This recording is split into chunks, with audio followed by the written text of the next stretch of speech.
Hello, and thank you for having me here. I'm going to share the preliminary findings of an exploratory study I've carried out on my students' essays. I'll start by giving an overview of the two central concepts, multimodal and essay. I'll probably say the obvious, but I think it's important to clarify these key concepts, also in view of the conclusion and the issue I wish to raise. I'll give you some information about my English language course within the English Taught Master in International Relations at the University of Napoli, Federico II. I'll show you examples of the students' multimodal writing. Finally, I'll draw some tentative conclusions on the basis of their creative and non-conventional use of pictures in their essays. Let's start with the definition of multimodal provided by the Oxford English Dictionary, which foregrounds the element of plurality, that is to say, the several systems, activities, and methods at the basis of a multimodal text or event. In this slide, you find two examples of multimodal texts.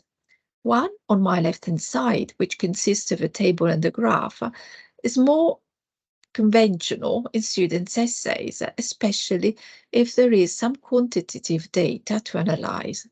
The other is a word cloud unexpectedly interrupting the sequence title of the essay and table of contents. It is this creative use of multimodality in essay writing which I'm going to focus on in this presentation. We all agree that the essay is the most common or ubiquitous form of student assessment. One of its distinguishing features is argumentation, which can be multimodal and transdisciplinary. In fact, there is no single recipe for essays because text conventions depend on disciplinary fields and students must take this aspect into account when tackling a topic. Here you can have a look at some of the students of last year. We use Padlet to introduce each other at the start of the course, and this helps build a nice classroom atmosphere. My study is based on two cohorts of students from 2022 to date. Writing an essay is compulsory, and part of students' assessment. The length of the essay varies depending on whether they have attended or not.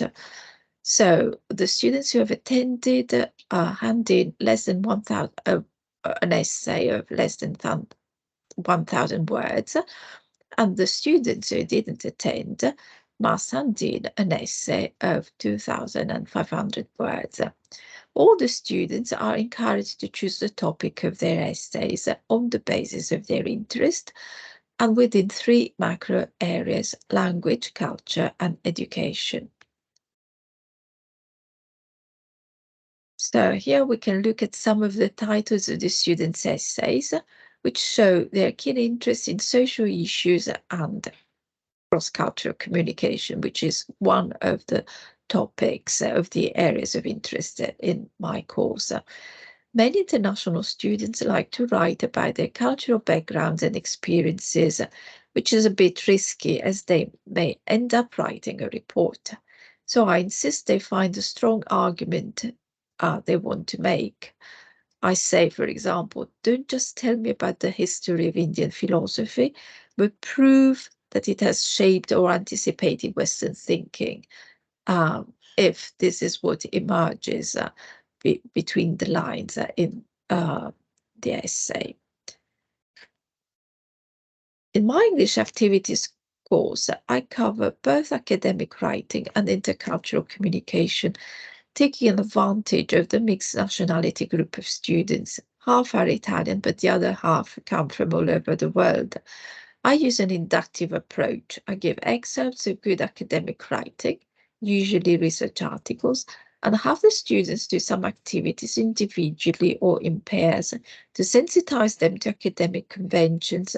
For example, the tension between academic objectivity and the writer's personality.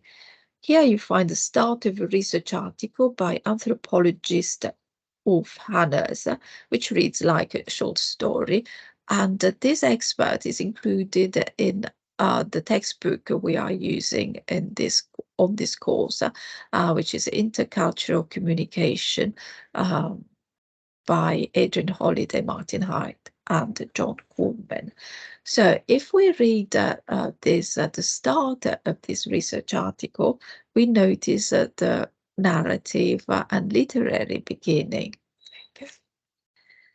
And so I like to problematize some concepts like the objectivity and in academic writing, and also elicit the students' opinions. On the other hand, I think that the students need proper instruction on how to use the sources, how to quote, paraphrase, and reference scholarly literature. And so we do some kind of more traditional work on this aspect. Let's now look at the statistics. So far, I've reviewed 59 essays, and only 9 show the use of creative multimodality, a relatively small percentage coming from students from different countries. Interestingly enough, Italian students, the most numerous group according to nationality, give no evidence of creative multimodality in their essays. The use of pictures made by the students is very interesting and proves their strategic thinking. They mostly put pictures at the start of their essays, as it is meant to stir the curiosity of the reader and also tune them to the main argumentation. In the first example, the light bulb suggests that philosophy sheds light on the unfathomable depths of our feeling and thinking. Moreover, when looked at more closely, the bulb shows the shapes of yin and yang interwoven. The other example is a cartoon by James Gilray, a famous 19th century satirist, making fun of aristocrats and politicians' power games. Here in this cartoon, Napoleon and the then British Prime Minister William Pitt are carving out slices of Europe as if it were a delicious specialty. The essay writer suggests that Eurocentric ideology goes back to a long time ago and that political power games are never-ending. In this slide, we notice the wheel of the Konark Sun Temple in Orissa, India. This both indicates Dharma, or the way people and the universe must comply with their deep essence and purpose in life, and the act of going forward. We can trace a pun in the interplay between the wheel image and the subtitle, which is it still relevant and is it the way forward? Referring to Indian civilization and culture. Yeah.